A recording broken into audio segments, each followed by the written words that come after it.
how to change device name on Android phone. So hello guys and welcome back to today's video.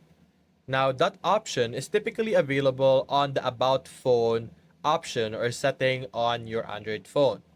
It could depend on where this is located depending on what model or what OS you're using.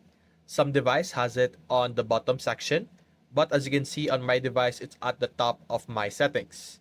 So simply click on about phone over here and you should be able to see here device name.